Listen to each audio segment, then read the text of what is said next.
শ্রী শ্রী জগন্নাথ দেবের পূর্ব ইতিহাস। এটা হচ্ছে আমাদের তৃতীয় দিবসের এবং তৎসঙ্গে আনুষঙ্গিক হিসাবে যে সমস্ত প্রসঙ্গ এসে উপস্থিত হয় আমরা ধীরে ধীরে সেগুলো আস্বাদন করব। গতকাল আমরা আস্বাদন করেছি মহারাজ ইন্দ্রদ্যুম্ন তিনি জগন্নাথ বলরাম সুভদ্রাকে ওই অসম্পূর্ণ বিগলিত যে মূর্ত বিগ্রহ সেই বিগ্রহকে পেয়ে প্রথমেই তিনি মনে একটু অনুতাপ বা ক্ষুণ্ণতা প্রকাশ করছিলেন, কিন্তু যখন স্বয়ং জগন্নাথ দেবকে তাকে দৈববাণীর দ্বারাই আশ্বস্ত করলেন, মহারাজ আপনি চিন্তা করবেন না, এই বিগ্রহ আমার সচ্চিদানন্দ তনু, এই বিগ্রহকে সবাই পূজা করবে, সবাই এই বিগ্রহকে দর্শন করবে, সবাই এই বিগ্রহকে সেবা করবে, তুমি চিন্তা করো না, আমি তো জগতের নাথ, আমি যাকে যেমনভাবে পরিচালনা করব সে সেইভাবেই পরিচালিত হবে, আপনি কোনো প্রকার চিন্তা করবেন না। এই পর্যন্ত মোটামুটি আমরা গতকাল আস্বাদন করার পরে আমরা বিশ্রাম দিয়েছিলাম। আজকের আমরা জগন্নাথের পূর্ব ইতিহাস, কেমন করে তিনি জগন্নাথের মূর্ত বিগ্রহ তিনি ধারণ করলেন সেটা আমরা আস্বাদন করব। এটা খুব অত্যন্ত সুন্দর গূঢ় কথা, শ্রীধাম বৃন্দাবনের রহস্যময় লীলা কথা। ভগবান শ্রীকৃষ্ণ আজ থেকে প্রায় ৫৫০০ বৎসর পূর্বে তিনি ভৌম বৃন্দাবনে আবির্ভূত হয়েছিলেন। ১২৫ বৎসর এই জগতে তিনি প্রকট থেকে বিভিন্ন জায়গায় বিভিন্ন লীলাবলিতে ভক্তদের আনন্দ আস্বাদন করিয়েছিলেন। তার মধ্যে বৃন্দাবনে তিনি ছিলেন ১১ বছর ৮ মাস, কয়েকদিন মাত্র। এই ১১ বছর ৮ মাস কয়েকদিন পরে তিনি কংস নিধনের জন্য মথুরাতে গমন করেন। মথুরায় গিয়ে সেখানে কংস বধ করে তারপরে দেবকী বসুদেবের নানা প্রকার ব্যথায় ব্যথিতকে দূরীভূত করার জন্য তাদের কাছে কিছুদিন থেকে তাদেরকে সান্ত্বনা প্রদান করলেন। পরবর্তীকালে বসুদেব মহারাজ এবং সমস্ত মথুরাবাসীগণ যারা অভিভাবকগণ রয়েছেন তারা চিন্তা করলেন, এতদিন হয়ে গেল, আজ ১২ বছর পূর্ণ হতে চলল, আমার গোপালের স্কুলে ভর্তি করা হয় নাই, লেখাপড়া শেখানো হয় নাই, তাই তারা সকলে মিলে চিন্তা করলেন যে কৃষ্ণ বলরামকে একটু লেখাপড়া শেখানোর দরকার। লেখাপড়া শেখানোর জন্য বেছে নিলেন কোথায়? উজ্জয়িনী। মধ্যপ্রদেশের অন্তর্গত শিপ্রা নদীর তীরে উজ্জয়িনী ধাম অবস্থিত। সেখানে স্বয়ং সান্দীপনী মনে তিনি সেখানে গুরুরূপে সেখানে প্রকাশিত হয়েছেন। অনেকে বলেন এই সান্দীপনী মনি হচ্ছেন স্বয়ং নারদ ঋষির অবতার। আমরা গৌর পার্ষদ বা কৃষ্ণ পার্ষদ চরিতাবলী যদি আমরা আলোচনা করি তাহলে সেখানে এই সান্দীপনী মণিকে পূর্বে তিনি যে নারদ ঋষির তিনি কৃষ্ণ লীলার পুষ্টি সাধনের জন্য তিনি সান্দীপনী মণি রূপে এসেছেন। ভগবান কৃষ্ণচন্দ্র তিনি সেই সান্দীপনীর নিকট তিনি অধ্যয়ন করার জন্য তিনি সেখানে গমন করলেন, কৃষ্ণ এবং বলরাম। আর সেইখানে গিয়ে একজন ব্রাহ্মণ পুত্র সুদামা বিপ্র তার সঙ্গে অত্যন্ত নিবিড় বন্ধুত্বে আবদ্ধ হয়ে গেলেন। এমন নিবিড় বন্ধুত্বে আবদ্ধ হয়েছেন, একে অপরের প্রাণস্বরূপ। কেউ কাউকে না দেখলে থাকতে পারেন না, এক পাতে খাওয়া, একসঙ্গে চলাফেরা, এক বিছনায় শয়ন, এক বস্ত্র পরিধান। কি করেননি? সমস্ত কিছু ভক্তের জন্য ভগবান সব কিছু করতে পারেন। ভক্তবৎসল ভগবান, তিনি ভক্তের জন্য কি না করতে পারেন? নিজেদেরকে নিজেই কৃতদাস রূপে ভক্তের কাছে তিনি বিলিয়ে দিতে পারেন। ওইখানে 1 বৎসর অতীত করলেন এবং এক বৎসরের মধ্যে তিনি 64 কলা বিদ্যা সমস্ত অধ্যয়ন করলেন। ফিরে আসলেন মথুরায় বিদ্যা অধ্যয়নের পরে। এতদিনে যে কংসকে বধ করেছিলেন ভগবান শ্রীকৃষ্ণ, সেই কংসের 2 জন স্ত্রী ছিলেন, যাদের নাম ছিল অস্তি এবং প্রাপ্তি। এরা ছিলেন মহারাজ জরাসন্ধের কন্যা। কংস বধের পরে কংস মহারাজের 2 স্ত্রী কাঁদতে কাঁদতে বাবার কাছে গিয়ে বললেন, বাবা,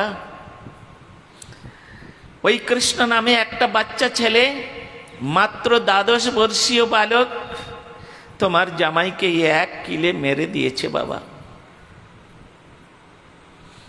তোমার জামাইয়ের গায়ে ছিল অযুত হস্তির বল, মানে 10,000 হাতির বল, কিন্তু সেই জামাইকে একটা মাত্র কিল দিয়েছে, বুকের মধ্যে রক্ত বমন করতে করতে তার প্রাণান্ত হয়ে গেল। বাবা, তুমি এর বিচার করবে না? তুমি এর প্রতিশোধ নেবে না? হ্যাঁ মা, নিশ্চয়ই।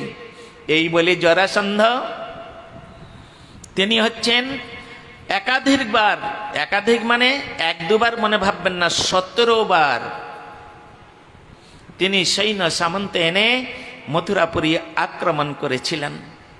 কিন্তু কৃষ্ণের সুদর্শন চক্রের কাছে সমস্ত সৈন্য ছিন্ন ভিন্ন হয়ে গেল।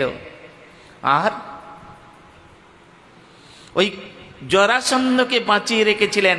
আবার ফিরে গেলেন 17 বারের পরে, 17 বারের পরে 18 বার তিনি আবার অবশিষ্ট যে সমস্ত সৈন্য ছিল তাদেরকে সাজিয়ে নিয়ে আর চলে আসলেন মথুরাপুরী আক্রমণ করতে।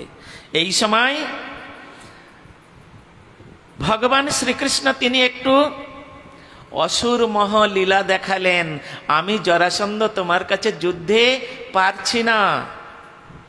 তিনি যেন একটু 17 বারে হেরে গেছেন তো, হ্যাঁ, এখন 18 বার, এই বারে তিনি একটু তার মনের মধ্যে একটু উৎসাহ যোগাচ্ছেন। জরাসন্ধ, আমি তোমার কাছে যুদ্ধে পেরে উঠছি না। 2 ভাই যুদ্ধ করতে করতে করতে করতে আস্তে আস্তে আস্তে আস্তে পিছু পা হচ্ছে। জরাসন্ধের এটুকুও জানা নেই যে সুদর্শন চক্র ভগবান যদি একবারে নিক্ষেপ করে তো পৃথিবীকে পুড়িয়ে ছাই করে দিতে পারে। হ্যাঁ, একটা সূর্যের তেজ আমরা সহ্য করতে পারি না। আর এই গ্রীষ্মকালে দ্বীপ্রহরে যখন রাস্তার উপরে দাঁড়াবেন, দেখবেন শরীরের কিরকম জ্বলন হয়, মনে হয় 1 ঘন্টা দাঁড়িয়ে থাকলে তার প্রাণান্ত হয়ে যাবে। সেই সুদর্শন চক্রের মধ্যে লুকিয়ে আছে কোটি সূর্যের তেজ। চিন্তা করবেন, সেই সুদর্শন চক্র যদি একবারে ভগবান ছেড়ে দেয় তো নিমিষের মধ্যে পৃথিবীকে পুড়িয়ে দগ্ধীভূত করে দেবেন। এটা কি জরাসন্ধের জানা আছে? জরাসন্ধ মনে করছেন, বাবা বাবা, এইবারে আমি নিশ্চয়ই জয়ী হব। এইবারে কৃষ্ণ তুমি কোথায় যাবে, আমি এবারে, এইরকম ভাবে। আর কৃষ্ণ বলরাম তারা ধীরে ধীরে ধীরে ধীরে পিছু হটছেন। হটে হটতে হটতে হটতে দৌড় দিচ্ছেন যুদ্ধক্ষেত্রে ছেড়ে। হ্যাঁ, আপনারা জানেন দ্বারকা ধামের আগে রণছোড় বলে একটি জায়গা আছে, যেখানে ভগবান শ্রীকৃষ্ণ যুদ্ধ করতে করতে, রণ মানে যুদ্ধ, ছোড় মানে ছেড়ে দিয়েছিলেন, যুদ্ধ ছেড়ে দিয়ে আর সেখান থেকে তিনি কি করলেন, ছুটতে লাগলেন। ছুটতে ছুটতে একটা বিরাট ওখানে উঁচু পাহাড় আছে, আর দুই ভাই কি করলেন, পাহাড়ের উপরে উঠে গেলেন। জরাসন্ধ বললেন, এবারে তুমি কোথায় যাবে বাচ্চা ধন, এবারে তুমি কোথায় যাবে, এবারে তো তোমার মৃত্যু আমার হাতের মুঠোর মধ্যে। সব সৈন্যদের বললেন, কাজ করো, পাহাড়ের চারদিকে আগুন লাগিয়ে দাও, বেটা পুড়ে মরুক, পুড়ে মরুক। চিন্তা করুন, যার নাম করলে, যার নাম স্মরণ করলে অগ্নি নির্বাপিত হয়ে যায়, সেই আগুনের দ্বারায় আজকের পুড়াতে চাচ্ছেন। গীতার মধ্যে বলেছেন, নৈনং ছিন্দন্তি শস্ত্রাণি নৈনং দহতি পাবক নো চৈনং ক্লেদয়ন্তপ শোষয়তি ন মারুত। ওহো, ভগবান তিনি পরমাত্মা রূপে জীবের হৃদয়ে যে বাস করছেন, সেই পরমাত্মাকে কোনোদিন অস্ত্রের দ্বারায় ছেদন করা যায় না। নৈনং ছিন্দন্তি শস্ত্রাণি স অস্ত্রাণি শস্ত্রাণি নৈনং দহতি পাবক, আগুনের দ্বারায় তাকে পুড়ানো যায় না। ন শোধয়তি ন শোষয়তি মাং, অর্থাৎ বাতাস যাকে উড়াতে পারে না, বৃষ্টি যাকে ভিজাতে পারে না, এই রকম হচ্ছেন প্রত্যেকটা জীবের হৃদয়ে যে পরমাত্মা রূপী ভগবান রয়েছেন, তিনি এইভাবে বিরাজ করছেন। আর সেই পরমাত্মা যে ভগবান স্বয়ং, সেই স্বরূপেকে আজকের আগুনের দ্বারায় পুড়াতে চাচ্ছেন জরাসন্ধ। একে মূর্খ বলবেন না? মূর্খ বললে তো ভুল হবে, কি বলবেন? মহামূর্খ। একটা অ্যাডজেক্টিভ দেওয়া আছে তার পিছনে। মহামূর্খের মতো চারিদিকে আগুন লাগিয়ে দিলেন। দাউ দাউ করে আগুন একেবারে শিখা নিয়ে পুরো পর্বতটাকে, যা কিছু ছিল সেখানে, গাছপালা, পশু পাখি, কীট পতঙ্গ, যা কিছু ছিল সব পুড়িয়ে ভস্মীভূত করে দিলেন। জরাসন্ধ মনে ভাবলেন, গেছে বেটা দুইজন শেষ হয়ে, হ্যাঁ, কৃষ্ণ বলরামের খেলা শেষ, এখন আমি রাজত্ব করব। কেন? তদনীন্তনকালে যোদ্ধা সব থেকে ছিলেন কংস, কংসের মতো ওই রকম যোদ্ধা ছিলেন না। তারপরে জরাসন্ধ, তা কংসও চলে গেছে, কৃষ্ণ বলরামও চলে গেছে। এখন শক্তিশালী এই পৃথিবীর মধ্যে আমি হচ্ছে অদ্বিতীয়, আমার দ্বিতীয় কেউ নাই। সুতরাং আমি একেবারে বীরভোগ্যা বসুন্ধরা, আমি বসুন্ধরাকে ভোগ করব। এইটা হচ্ছে অসুরদের বুদ্ধি, অসুরদের চিন্তাধারা। হ্যাঁ, 5 বার পায়খানায় গেলে হাত ধরে টেনে তুলতে হয়, ভগবান সে যে লোকের পূজা গ্রহণ করছি। এই তো আমাদের অবস্থা। জরাসন্ধ এইরকম অসুরত্ব তিনি ভাবকে অবলম্বন করে, আর তিনি এইরকম মনে করলেন, এখন আমি পৃথিবীর সর্বশ্রেষ্ঠ বীর, আমি পৃথিবীকে ভোগ করব। ব্যাস চলে আসলেন। আর ভগবান কি করেছিলেন? যখন এইরকম ভাবে আগুন লাগিয়ে দিয়েছিলেন, কৃষ্ণ আর বলরাম একটা লাফ দিলেন, আর ওইখান থেকে 80 কিলোমিটার দূরে দ্বারকা ধাম, সেইখানে পৌঁছে গেলেন। নিতাই গৌর প্রেমানন্দে, হরি হরি বল।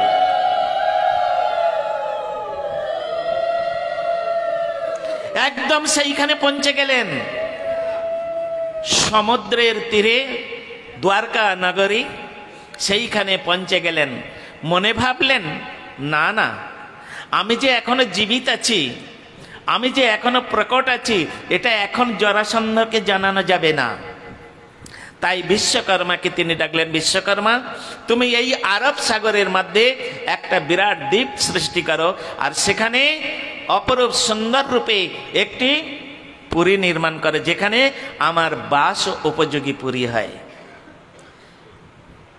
বলতে দেরি হবে বিশ্বকর্মার, করতে দেরি হবে না, করে দিলেন।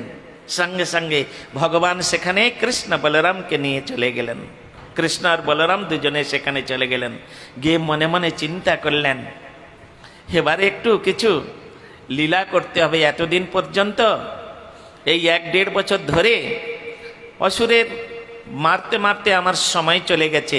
তাই তিনি সর্বপ্রথম বিদর্ভ নগরের রাজকন্যা রুক্মির ভাই রুক্মার কন্যা রুক্মিণীকে তিনি পানি গ্রহণ করলেন। এক এক করতে করতে করতে করতে তিনি 16,108 জন রমণীর চরণের সেবা প্রদান করেছিলেন। আমাদের মতো নয়, পার্থিব জগতের স্বামী স্ত্রীর মতো নয়, সেটা হচ্ছে লীলা। সেখানে কৃষ্ণের চরণের সেবার দাসী তারা, তারা মনে ভাবতেন কৃষ্ণের সেবা করে আমরা কৃতকৃতার্থ হব। তাই 16,108 জন মহিষীকে নিয়ে তিনি সেই দ্বারকা লীলা শুরু করলেন। আপনারা শুনলে অবাক হয়ে যাবেন, কৃষ্ণের ইচ্ছা শক্তির দ্বারা এই 16,108 জন রমণের গর্ভে, প্রত্যেকের গর্ভে 10টি করে পুত্র এবং 1টি করে কন্যা, এই নিয়ে যদুবংশ সুখে রাজত্ব করছেন, খুব সুন্দর রাজত্ব করছেন। কিন্তু রাজত্ব করলে কি হবে? এখন তো আর কোনো চিন্তা ভাবনা নেই। সুখে যখন রাজত্ব করছেন, 16,100 রমণীর দ্বারাই তিনি সুশোভিত, সমস্ত প্রজাবৃন্দ সেখানে সবাই রয়েছেন। মথুরাপুরীকে সবাইকে নিয়ে গিয়েছেন তাহারা খুব আনন্দে। কিন্তু যখন এই প্রকার আনন্দে বিভোর হয়ে আছে সমস্ত প্রজাবৃন্দ, সমস্ত রমণীগণ, সমস্ত গুরুজনরা, তখন রাত্রেবেলায় শুয়ে শুয়ে কৃষ্ণ বালিশের উপরে মাথা দিয়ে কান্নাকাটি করছেন। কেন গো? কিসের দুঃখ, কিসের ক্রন্দন? কেন ক্রন্দন করছেন? আনন্দং ব্রহ্ম, স্বয়ং ভগবান যিনি আনন্দে বিভোর, যার কাছে গেলে সমস্ত শোক দূরীভূত হয়ে যায়, আজকের সেই ভগবান তিনি কাঁদছেন। কাঁদতে কাঁদতে চোখের জলে বালিশ ভিজে যাচ্ছে। সকালবেলায় উঠে যখন রুক্মিণী দেখেন বালিশ ভিজে গিয়েছে, প্রভুর চোখে জল। জিজ্ঞাসা করলেন, প্রভু প্রভু আপনি কাঁদছেন কেন? কি কষ্ট হচ্ছে আপনার বলুন? আমরা 16,100 রমণী, 8 জন রমণী রয়েছি। আপনি যেরকম ভাবে সেবা গ্রহণ করবেন আমরা সেইভাবেই আপনাকে সেবা দিব। আপনি বলুন। কোনো কথা বলে না কৃষ্ণ, শুধু কাঁদতেই থাকে। এখন এইরকম কিছুদিন কান্নাকাটি করার পরে একদিন ওই রুক্মিণী, সত্যভামা, তারপরে জাম্বুবতী, সুলগ্না, এরা সমস্ত অষ্টমহিষী, এরা প্রধানা, এরা তখন মাতা ওই পদ্মার কাছে গিয়ে বা বসুদেব ঘরণে দেবকী দেবীর কাছে গিয়ে জিজ্ঞাসা করছেন, মা মা জগন্নাথের সেবার তো আমরা কোনোদিন কোনো ত্রুটি রাখি নাই। আমরা কোনোদিন জগন্নাথের সেবা বা কৃষ্ণের সেবার কোনোদিন কোনো ত্রুটি রাখি নাই। তথাপিও রাত্রে শুয়ে শুয়ে তিনি ক্রন্দন করেন। কার জন্যে মা? আমাদের সেবায় কি তিনি সন্তুষ্ট নয়? কি বলে কাঁদে? ও মা, আমরা তো তাদের কোনোদিন জানি না, নাম শুনি নাই, দেখিও নাই। কোথায় ললিতা, কোথায় বিশাখা, কোথায় চিত্রা, কোথায় চম্পকলতা, কোথায় শ্রীদাম, কোথায় সুদাম, কোথায় মধুমঙ্গল, এই বলে কাঁদতে থাকে।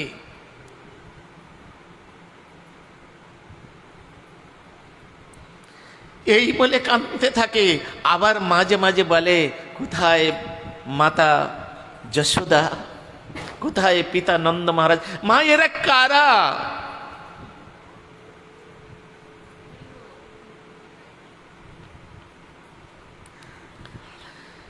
এরা কি এমন আমার গোবিন্দকে সেবা করেছে যে আমাদের এত সেবা করা সত্ত্বেও সে তাদের কথা ভুলতে পারছে না? দেবকী বললেন, রুক্মিণী, এ বড় গম্ভীর কথা, এ কথা তোমাকে বলা যাবে না। মা, আমরা শুনব। না না না, এ বড় গোপনীয় কথা, এ বড় মাধুর্যময় লীলা, এ কথা শুনতে পারবে না। এ কথা শুনতে গেলে কৃষ্ণ বলরামের ক্ষতি হয়ে যাবে। একে তো কেউ কোনো তাদের নাম করে না, তাই তাদের কথা স্মরণ করে এই রকম কান্নাকাটি করছে। আবার যদি তাদের কথা শোনে আমার মুখে, তাহলে তারা পাগল হয়ে যাবে। মা, তাহলে কি সেই কথা আমাদের কোনোদিন শোনা হবে না? এরা কারা? বলে, এরা ব্রজবাসীগণ, এদের ব্রজের রমণীগণ, এরা হচ্ছে ব্রজলীলার সমস্ত ভক্ত।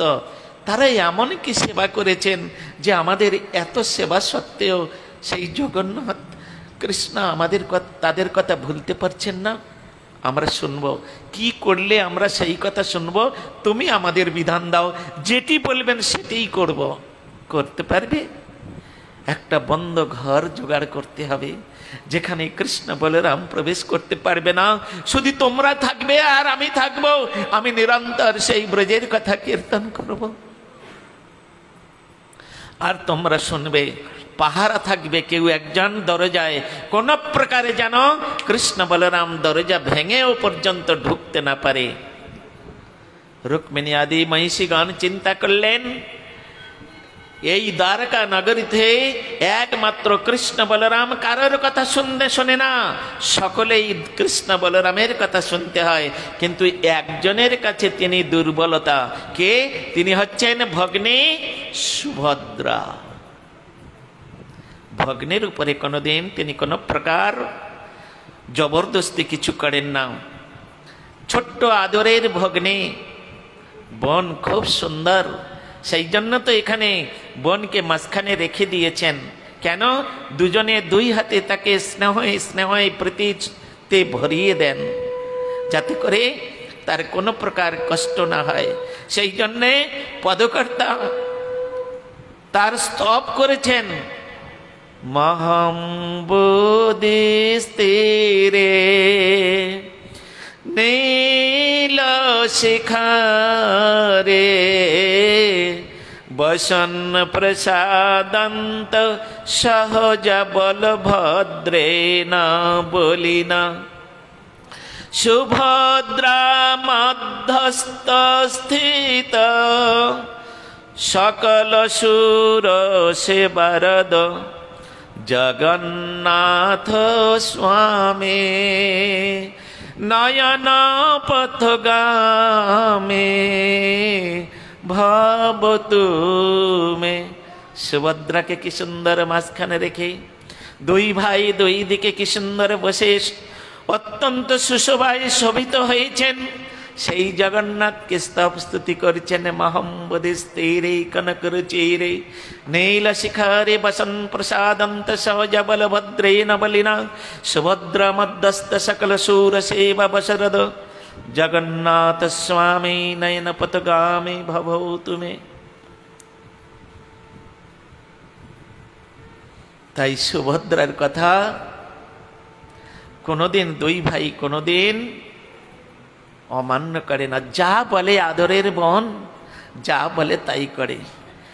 একমাত্র এই সুভদ্রাকে যদি আমরা কোনো রকম বুঝিয়ে সুঝিয়ে দরজায় রেখে দিতে পারি, তাহলে কৃষ্ণ বলরাম ওই ঘরের মধ্যে প্রবেশের কোনো কথাই ওঠে না। সকলে মিলে সুভদ্রার কাছে গেলেন, গিয়ে খুব স্নেহ প্রতি ভালোবাসা, আজকের নানা রকম মিষ্টি মিষ্টি কথার ননদ তো এমনি যার ননদের মধ্যে স্বাভাবিক মিল থাকে না, কোনো কোনো বাড়িতে খুব ভালো থাকে, অধিকাংশ বাড়িতেই ওই যার ননদের মধ্যে খটামাটি লাগে যায়। হ্যাঁ, ননদ যদি আসে বাপের বাড়ি কিছু যদি নিয়ে যায়, যা সহ্য করতে পারে না। আবার এরকম বহু ঘটনা, আমরা সব বাড়িতে বাড়িতে ঘুরি তো, যত অভিযোগ সাধু বাবার কাছে। হ্যাঁ, সাধু বাবা এই হয়েছে, শাশুড়ি এসে অভিযোগ করে, ননদ এসে অভিযোগ করে, বৌমা এসে অভিযোগ করে, ছেলে এসে অভিযোগ করে, সকলে অভিযোগের ওপর অভিযোগ। কি বলে বলবো, তাদের সান্ত্বনা দেব বলুন তো? যতটুকু সম্ভব সান্ত্বনা দেওয়ার চেষ্টা করি। আজকে ঠিক এইরকম সুভদ্রা বললেন, কি ব্যাপার আজকের, কেন এত তোষামোদি, আজকের কেন এত খাতির, কেন এত, কি ব্যাপার কি বলো তো? আমাদের একটা কথা শুনতে হবে তোমায়। কি কথা বলো না, তুমি না করবে না বলো? বলে তোমরা সকলে মিলে এসেছো, আর যদি তোমাদের মনে আমি ব্যথা দেই, আমি যদি না করি তাহলে তোমরা ব্যথা পাবে। আর তোমাদের মনে ব্যথা, বৌদি দেখো তোমার মনে, রুক্মিণীকে বলছে তোমার মনে যদি ব্যথা দেই না তাহলে দাদা আমার উপরে রাগ করবে, তা বলো না কি করতে হবে? বলে দেখো আমরা একটু না মাতা রোহিণীর কাছে, দেবকীর কাছে একটু ব্রজের কথা শুনবো। কি কথা আমরা তো কোনোদিন জানি না, শুনি নাই, একটু ব্রজের কথা শুনবো। তাই তোমাকে ওই গেটে পাহারা দিতে হবে। আমি পারবো না। হ্যাঁ দেখো দেখো তুমি ওরকম বলো না, তোমাকে অনুনয় বিনয় করছে বলে সবাই মিলে সুভদ্রার হাতটা ধরে ফেলেছে। আচ্ছা আচ্ছা ঠিক আছে ঠিক আছে, আমাকে কি দেবে তোমরা? হ্যাঁ, মেয়ে ছেলেদের শাড়ির লোভ খুব, জানেন, শাড়ি পেলেই সব ভুলে যায়। দোকানে যদি বাবারা নিয়ে মেয়েদের বৌমাদের ছেড়ে দেয়, হ্যাঁ, তাহলে কোনটা নেবে কোনটা নেবে, মনে হয় বাবার পকেটে যদি লাখখানেক টাকা থাকতো দোকানে সব শাড়ি কিনে এনে আলমারি ভর্তি করত। হ্যাঁ, তো মেয়ে ছেলেদের শাড়ি খুব পছন্দ। সুভদ্রা বললেন, সুভদ্রাকে বললেন, দেখ তুই যদি বোন গেটে পাহাড়ে দিস, তোকে দুটো আমরা পাটের শাড়ি দিব। বলে তাই নাকি, ঠিক তো? বলে হ্যাঁ। তাদের যেন শাড়ির অভাব। হ্যাঁ, লীলা এগুলো ভগবানের, ভক্তের সঙ্গে ভক্তের হৃদয়ে আনন্দ বর্ধিতের জন্য ভগবান এই প্রকার লীলা করে থাকেন, এই প্রকার লীলা করেন। তাই বললেন ঠিক তো? বলে হ্যাঁ ঠিক আছে। এই বলে একটা বড় ঘর, তার মধ্যে সবাই ঢুকলেন। রোহিণী মাতা, দেবকী দেবী, ভদ্রা ইত্যাদি সবাইকে নিয়ে ঢুকলেন, আর দরজা ভিতর থেকে বন্ধ করে দিয়ে আর কি করলেন, মায়েরা ব্রজের কথা শুরু করলেন। রোহিণী মাতা অনেক দিন ব্রজধামে ছিলেন, যেহেতু বলদেবের মাতা, তিনি ব্রজের সমস্ত ঘটনা জানেন, তাই ব্রজের কথা বলতে আরম্ভ করেছেন। আর এদিকে মন্ত্রমুগ্ধ সর্পের মতো কৃষ্ণ বলরাম সেই রাজসভায় ছিলেন। সর্বভূত অন্তর্যামী ভগবান কৃষ্ণচন্দ্র তিনি অন্তরে জেনেছেন। আজকের মা সমস্ত মহিষীদের নিয়ে তিনি ব্রজের কথা কীর্তন করছে, আমরা ওই কথা শুনবো। নিতাই গৌর প্রেমানন্দে ওই কথা শুনবো। কেন? কতদিন সেই ব্রজ রমণীগণের কথা, কতদিন সেই সখাগণের কথা, কতদিন আমি সেই নন্দ মহারাজ, সেই যশোমতী মায়ের কথা শুনি নাই। জানি না তারা কেমন আছে, আমার বিহনে তারা কেমন দিন কাটাচ্ছে। কারণ গোপীগণ বলতেন, যুগায়িতং নিমিষেন চক্ষুষা প্রভিষয়িতম শূন্যায়িতং জগৎ সর্বং গোবিন্দ বিরহে নমে। গোপীগণ তারা চোখের পলক পড়তে যতটুকু সময় লাগে অতটুকু সময় যদি তারা গোবিন্দ দর্শন করতে না পেতেন, তারা মনে ভাবতেন যুগ যুগ অতীত হয়ে গেছে, আমরা গোবিন্দ দর্শন পাই নাই। এহেন গোপীগণ আজকের কতদিন হয়ে গেল তাদেরকে ছেড়ে আমি চলে এসেছি, জানি না তারা কেমন আছেন। আমার বিহনে তারা প্রাণ রেখেছেন কি প্রাণ বিসর্জন দিয়েছেন তাও তো জানে না। আজকের আমরা ওই কত, চলো দাদা চলো, মা আজকের ব্রজের কথা আলোচনা করছি। মন্ত্রমুগ্ধ সর্পের মতো ছুটতে ছুটতে চলে গেল। যে ঘরের মধ্যে মা রোহিণী দেবী তিনি এই ব্রজের কথা কীর্তন করছেন, সেই ঘরের কাছে দরজার কাছে গিয়ে দেখলেন সুভদ্রা দেবী হাত দুটো এইরকম করে দাঁড়িয়ে আছে। বোন সরে যা, আজকের তোর কথা আমরা শুনবো না, সরে যা, আজকের আমরা ব্রজের কথা শুনবো না। দাদা, যদি একদিনের জন্য আমাকে বোন বলে স্বীকার করে নাও, যদি তোমাদের স্নেহ প্রীতি ভালোবাসার সম্মান আমি দিয়ে থাকি, তাহলে আমার কথা আজকের তোমরাও শুনবে, আমার কথা শুনবে। ভিতরে তোমাদের প্রবেশ করার অধিকার নেই। কেন? এটা মায়ের আদেশ, আমি মায়ের আদেশ লঙ্ঘন করতে পারবো না, আর তোমাদের ভিতরেও যেতে দেব না। আমি একবার বলেছি, সুভদ্রা যেটা জেদ করে কৃষ্ণ বলরাম তার উপরে কোনোদিন আরোপ প্রয়োগ করে না। তাই তো আজকের কৃষ্ণ বলরাম সুভদ্রা কর্তৃক বাধাপ্রাপ্ত হয়ে তারা দরজায় কান দিয়ে শুনতে লাগলেন। মা কথা বলছেন, কি বলছেন?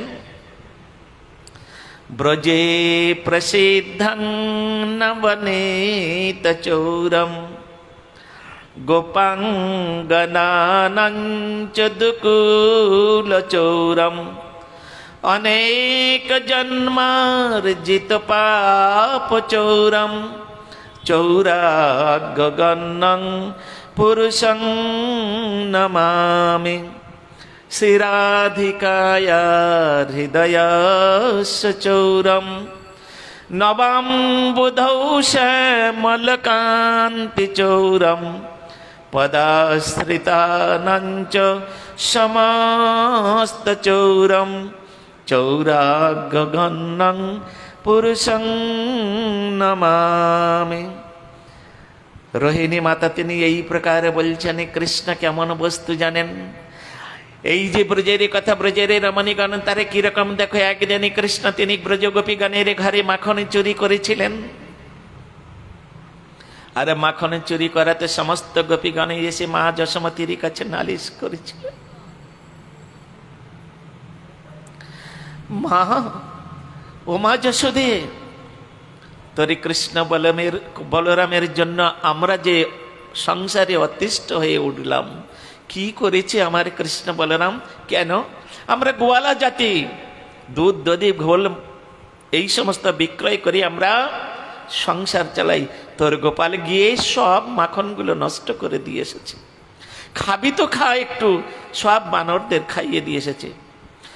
দিনের পর দিন যখন এইরকম নালিশ আসতে থাকে, তখন মা যশোমতী চিন্তা করল, ও যত সমস্ত দাস দাসীগণ কৃষ্ণ সেবার জন্য নিযুক্ত করেছি, তারা মনে হয় কৃষ্ণকে ঠিক মতো সেবা করতে পারে না। তাই আজকের আমি নিজেই হাতে গো দহন করে দধি বসিয়ে আমি কি করব না, মাখন উঠিয়ে নিজে মাখন তুলিয়ে কৃষ্ণকে খাওয়াবো।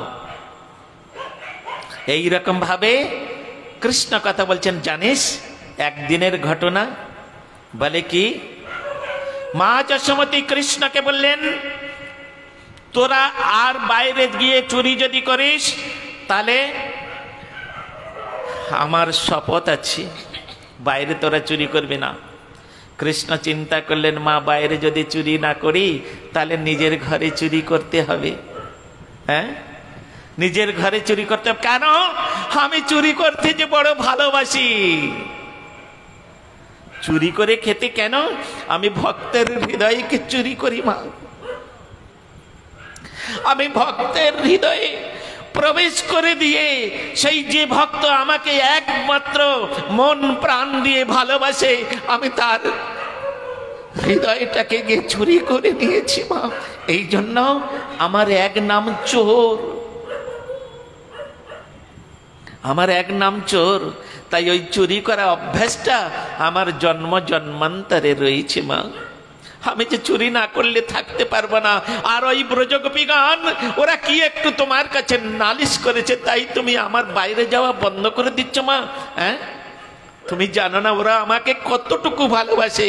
একদিন যদি ওদের বাড়িতে না যাই তো ওরা মনে ভাবে আজকের কৃষ্ণ কেন এলো না। তখন তারা বসে বসে ক্রন্দন করে আর ডাকতে থাকে, কৃষ্ণ এসো। आज मेरो अंगना में आओ नंदलाल, आओ गोपाल, दर्शन की प्यासी गुजरिया ओ श्याम, दर्शन की प्यासी गुजरिया। आज मेरो अंगन में आओ नंदलाल, आओ गोपाल, दर्शन की प्यासी गुजरिया ओ श्याम, दर्शन की प्यासी गुजरिया। तेरे तेरे तेरे लिए कोड़ी कोड़ी मटकन में मैं माखन राखो, आजा कन्हैया आ जाओ, तेरे लिए दर्शन पिया से गुजरिया। আজকের যদি আমাদের কৃষ্ণ দর্শন না হয়, আজকের যদি কৃষ্ণ আমাদের বাড়িতে এসে মাখন খেয়ে না যায়, আজকের যদি আমাদের বাড়িতে এসে সে মাখন চুরি করে না করে, তাহলে আমাদের সমস্ত পরিশ্রম বৃথা। কেন? ভগবান এত সুন্দর দুটো আমাদের হাত দিয়েছেন, এত সুন্দর একটা মুখ দিয়েছেন, এত সুন্দর দুটো চোখ দিয়েছেন।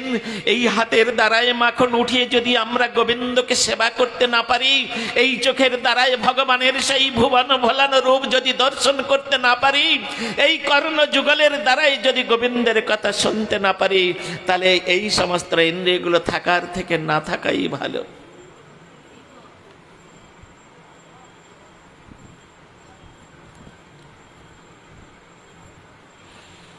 তাই তো গোপীগণ তাহারা ক্রন্দন করতে করতে বলেছেন, তুণ্ডে তাণ্ডবিনে রতিং বিতুনুতে তুণ্ডা বলি লব্ধয়ে, কর্ণ কোড়কড়ম্বিনে ঘটয়তে, কর্ণা বুদেব স্পৃহম চেত প্রাঙ্গন সঙ্গিনী, सर्वेन्द्रियाणां कृतिं नो जने जनिता क्यद्भियमृतै, कृष्णेति वर्णाद्वयी। কৈরি মধ্যাহ্ন শয়নৈ দুটি বর্ণ মাত্র, তালবে শৈজ ফলাকার মো শ্যাম দুটি বর্ণ মাত্র। সেই কৃষ্ণ নাম শুনে, সেই শ্যাম নাম শুনে শ্রীমতী রাধারানী একদিনে ললিতা দেবীর গলা জড়িয়ে ধরে ক্রন্দন করতে করতে বলছেন, সখী রে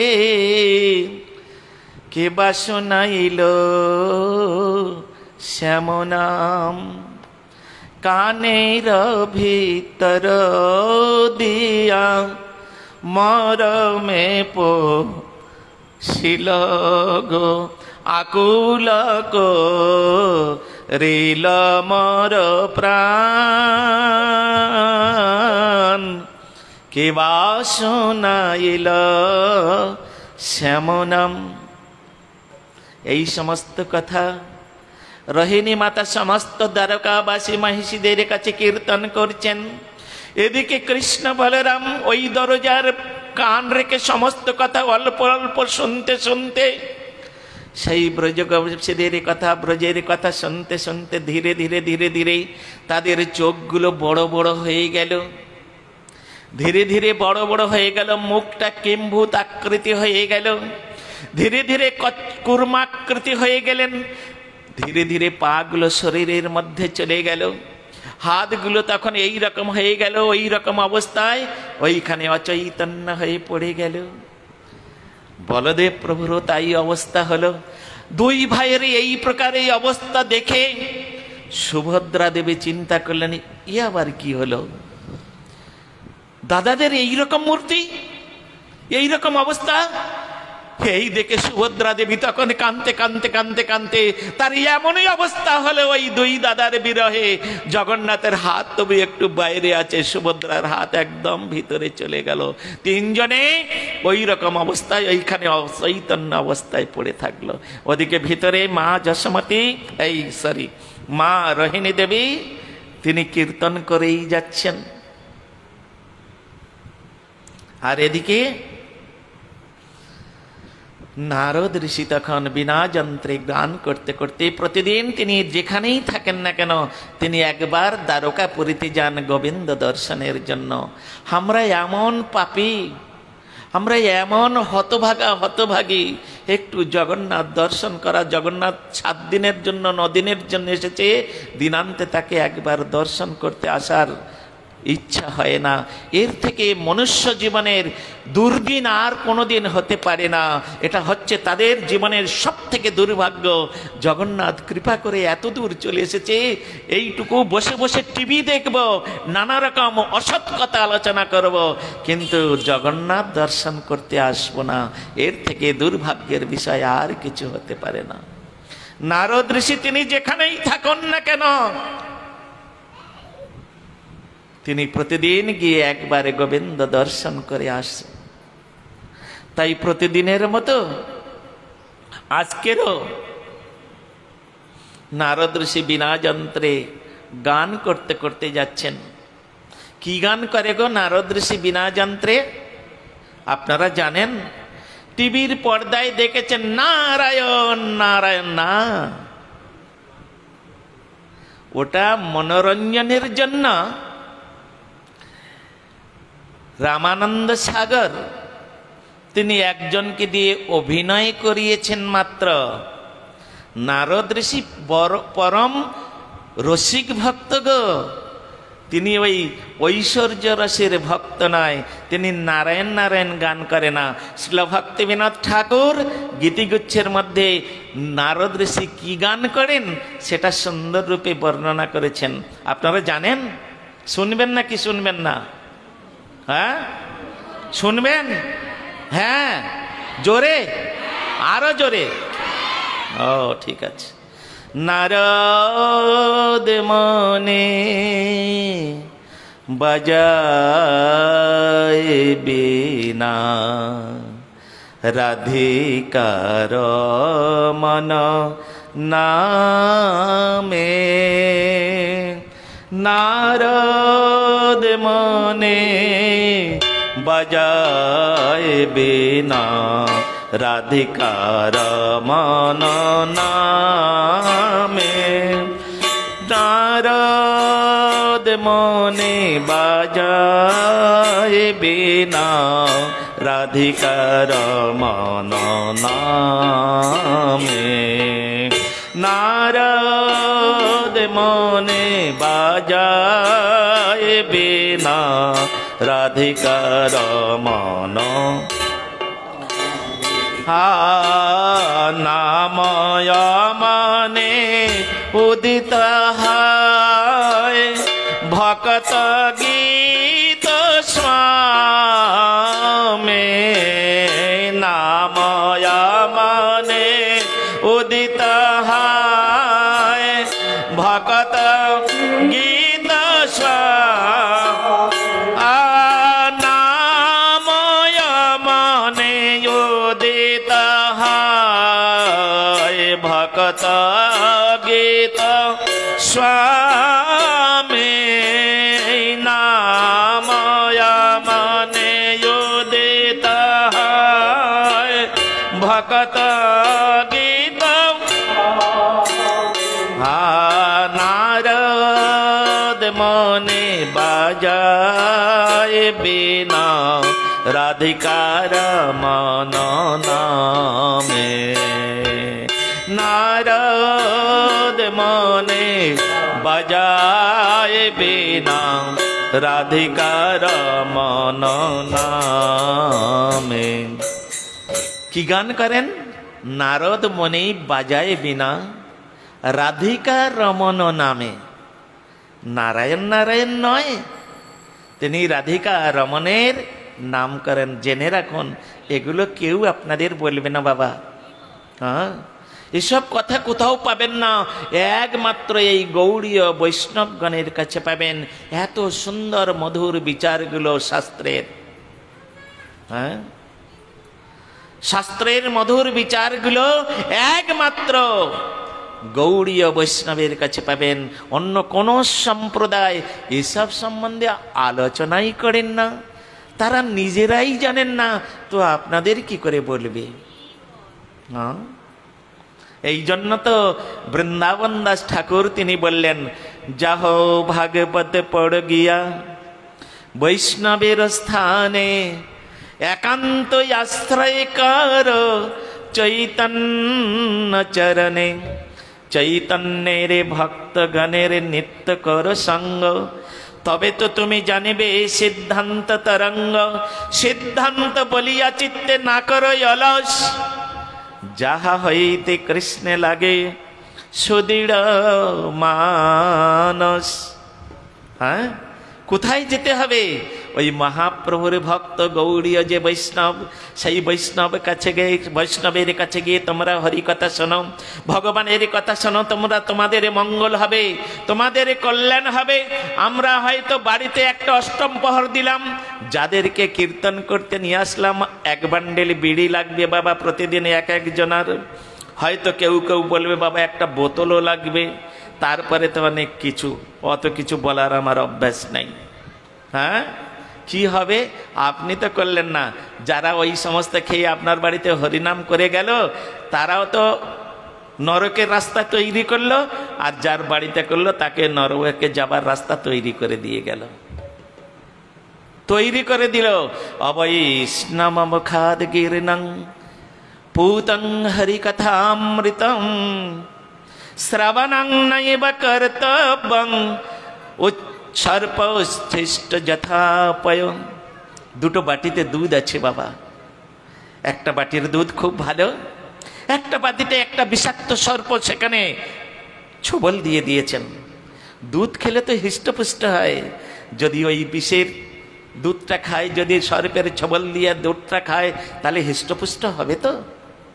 ওই রকম হরিনাম শুনলে শ্রবণ মঙ্গলম, শ্রবণ করলেই মঙ্গল। কৃষ্ণ মঙ্গল মঙ্গলানাম সকল নিগম বললেই সৎফলম চিৎস্বরূপম সক্রেদপি পরিগৃতং শ্রদ্ধয়া হেলয়বা তিরুব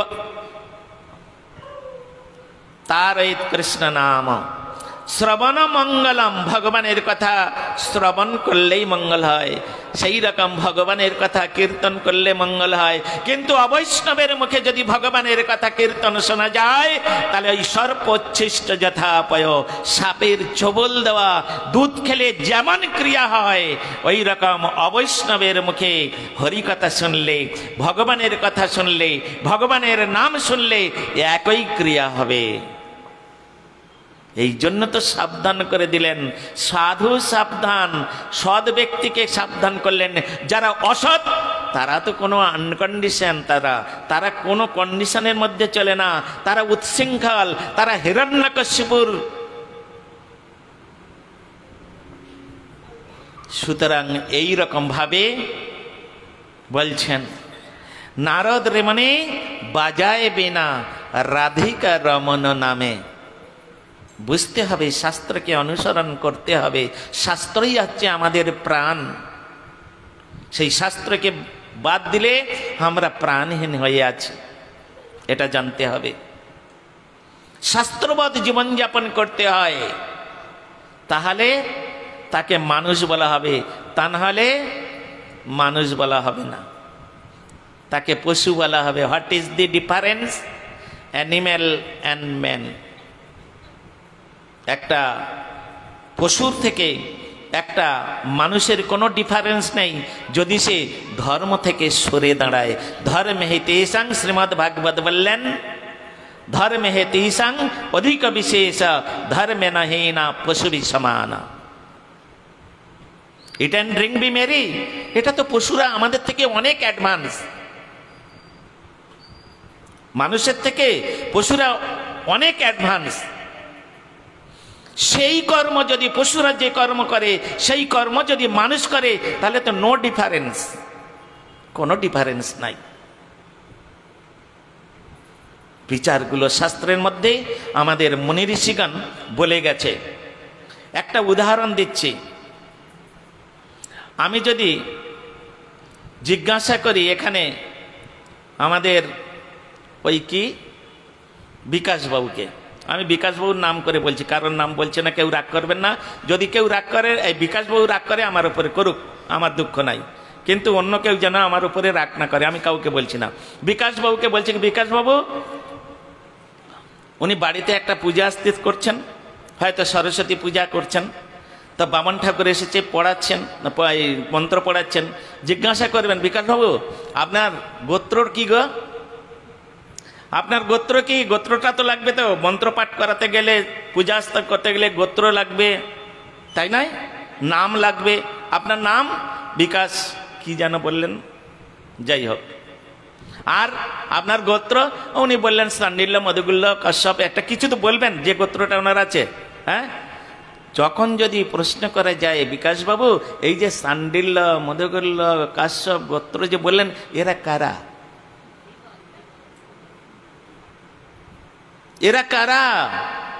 ভারতীয় দর্শনের মধ্যে, ভারতীয় ইন্ডিয়ান ফিলোসফির মধ্যে এদের নাম উল্লেখিত আছে।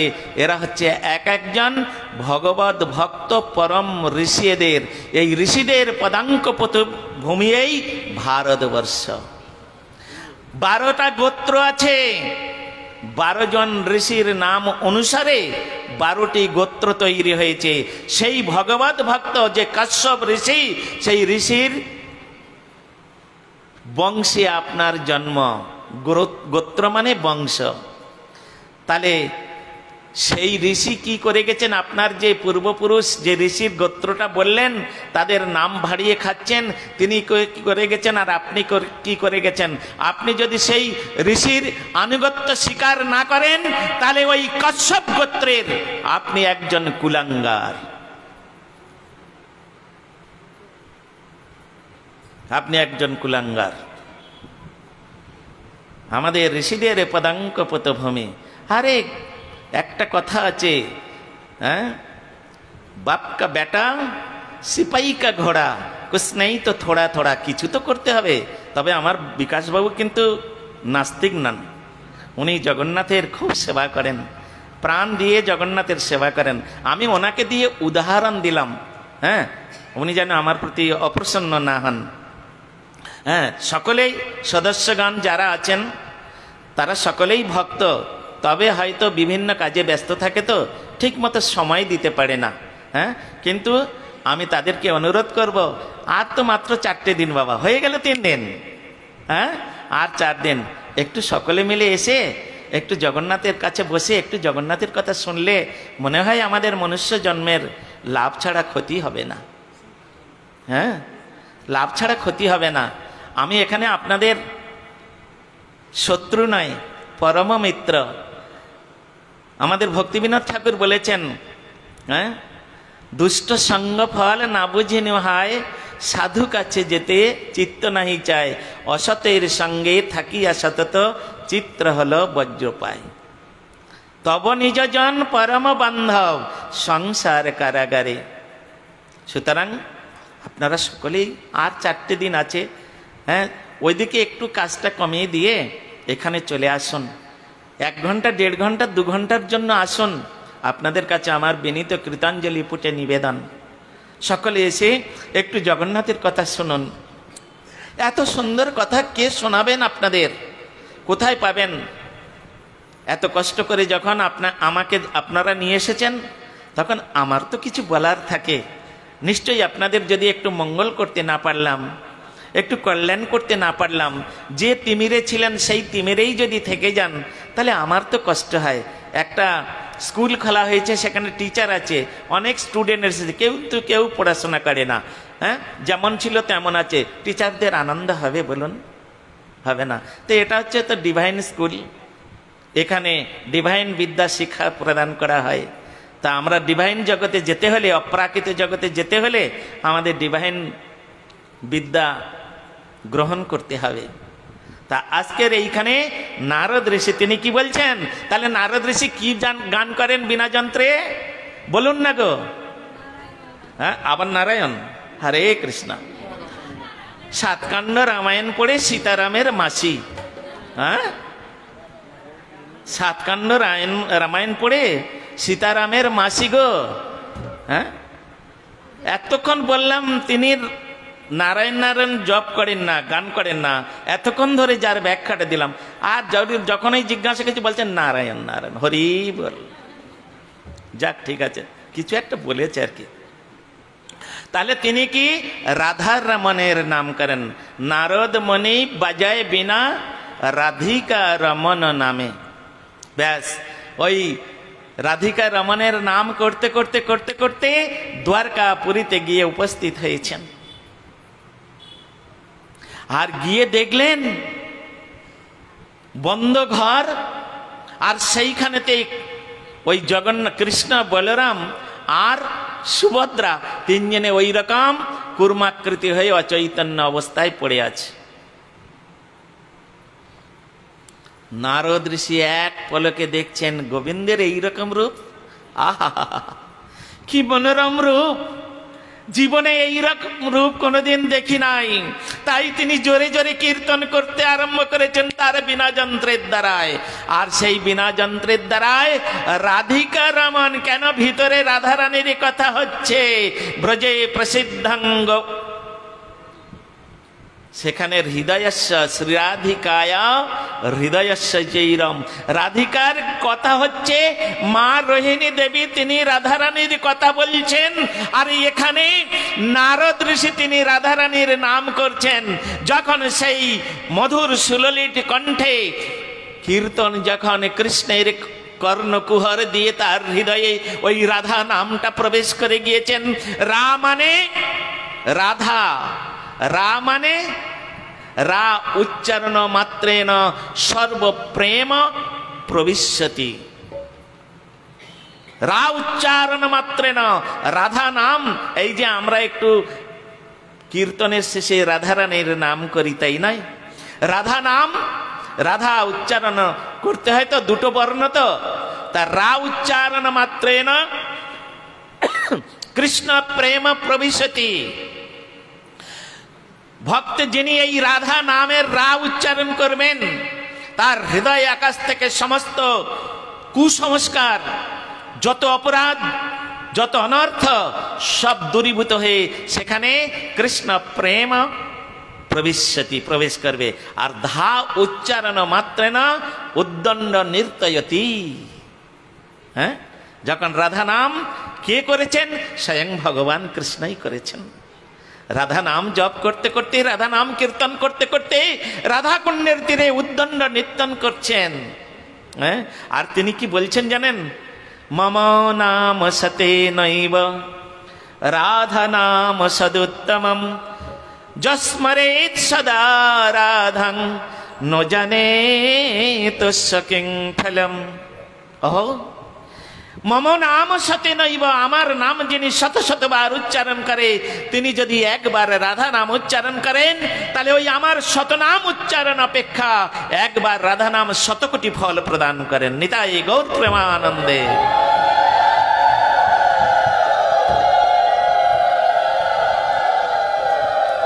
শতকোটি ফল প্রদান করেন।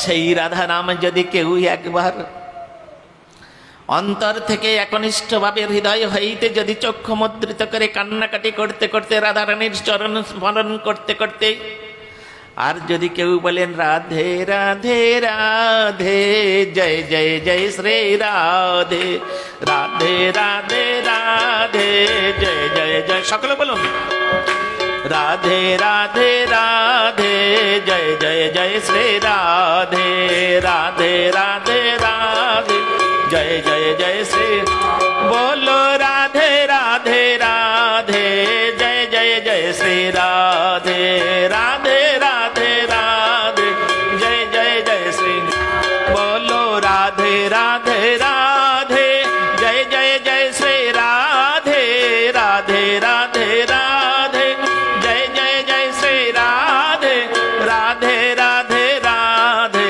जय जय जय श्री राधे राधे राधे जय जय जय श्री बोलो वृषभान राजनंदिनी श्रीमती राधा रानी की बोलो कृष्ण कन्हैया लाल की बोलो ब्रजवासी भक्त वृंद की बोलो ब्रजधाम की बोलो नारद मुनि की जगन्नाथ बलराम सुभद्रा देवी की बोलो निताई गौर प्रेमानंदे।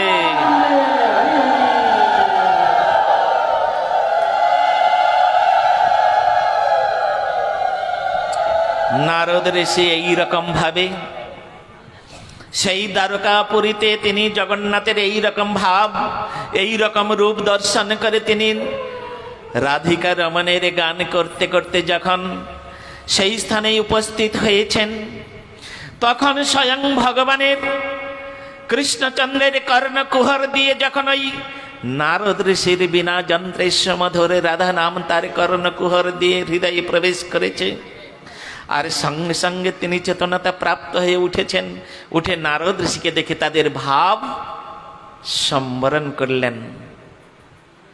নারদ বললেন প্রভু আজকের আপনার ইয়ে কি অপরূপ মূর্তি আমি দর্শন করলাম, হ্যাঁ ন ভূত ন ভবিষ্যতি আমি কোনোদিন পূর্বে দেখি নাই, ভবিষ্যতে দেখব কি তা ঠিক নাই, কিন্তু আজকের যে মূর্তি দেখেছি এ অপরূপ মনোহর মূর্তি। প্রভু প্রভু একটি কথা আপনার চরণে আমি নিবেদন করব। বলো নারদ কি তোমার মনের কথা? এই রূপে তুমি জগতে প্রকাশিত হতে পারো না।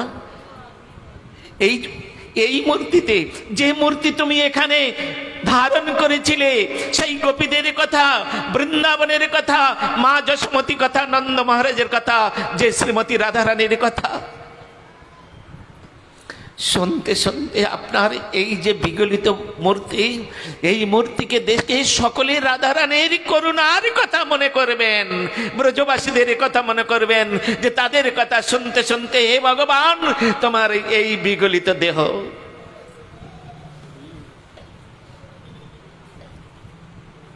তাই জগতের মঙ্গলের জন্য সকলে তো রাধারানীর নাম করে না, সকলে ব্রজের কথা আলোচনা করে না, তাই জগন্নাথকে সকলে ভালোবাসে।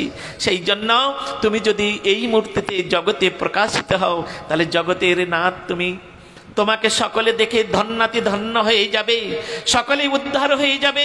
হে প্রভু আমার এই ক্ষুদ্র নিবেদনটুকু আপনি রাখো।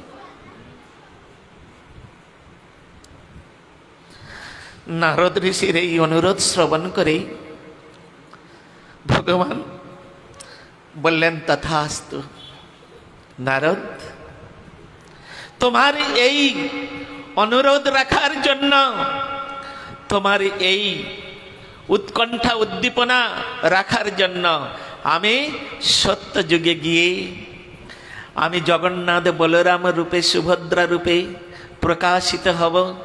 আমার এক পরম ভক্ত ইন্দ্রদুম্ন মহারাজ নামে তিনি পুরীধামে আবির্ভাব করিয়ে দেব, তিনি আমার নিজ পার্ষদ, আর তার দ্বারাই আমি জগতে এই জগন্নাথ বলরাম রূপে প্রকাশিত হব। তখন জগতের সমস্ত ব্যক্তিগণ আমার এই অসম্পূর্ণ কলেবর দর্শন করে তারা সকলে কৃতকৃতার্থ মনে করবেন। যারা আমার চরণে একবারের জন্য মস্তক নত করে দিয়ে হে জগন্নাথ তুমি আমার আমি তোমার কি কাজে অপরধনে, এই রকম যদি একবারে কেউ বলে দেয় তো কৃষ্ণ কি করেন মায়া বন্ধ হইতে জগন্নাথ তারে করেন পার, সকলকে পার করে দেবেন। ভাববেন না আপনারা এখানে যারা যারা এসেছেন, আমি আজও বলছি, আমি এই বৃন্দা দেবীকে সাক্ষী রেখে সঙ্গে জগন্নাথ দেব আছেন। যারা এই জগন্নাথের কথা জগন্নাথের চরণে বসে শুনছেন, জগন্নাথ তাদের কৃপা করবেন করবেন করবেন। নিতাই গৌর প্রেমানন্দে হরি হরি বল।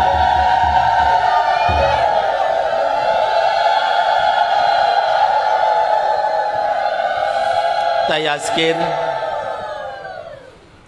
জগন্নাথের পূর্ব ইতিহাস, কি করে জগন্নাথ এই প্রকার হলেন, এটা হচ্ছে সর্বপ্রথম এই ঘটনা ঘটেছিল, আমরা শ্রবণ করলাম। এর পরে পরে কি কি ঘটনা ঘটছে আমরা আগামীকাল শ্রবণ করব। আজকের সময় সমাপ্ত হয়ে গেছে, অতএব এখন আমাদের আরতি হবে জগন্নাথের। আরতির পরে আপনারা বৃন্দাদেবী পরিক্রমা করবেন এবং তৎপরে আপনারা প্রসাদ নিয়ে সকলে সস্থানে প্রস্থান করবেন। আপনাদের কাছে আমার একটা অনুরোধ আছে, আপনারা একটু তাড়াতাড়ি আসার চেষ্টা করবেন। আপনারা আসেন না বলে আমাদের শুরু করতেও দেরি হয়। হ্যাঁ, স্কুলে স্টুডেন্ট আছে, এই টিচার আছে, স্কুল আছে, স্টুডেন্ট না এলে স্কুল কি আর শুরু করা যায় বলুন পড়াশোনা? তাই সকলের কাছে আমার বিনীত নিবেদন, আপনারা একটু তাড়াতাড়ি আসবেন। আমাদের 5টা থেকে 6টা পর্যন্ত কীর্তন হবে, 6টা থেকে 7:30 পর্যন্ত জগন্নাথের কথা আলোচনা হবে, তারপরে আরতি, পরিক্রমা, প্রসাদ, সস্থানে প্রস্থান। নিতাই গৌর প্রেমানন্দে হরি হরি বল।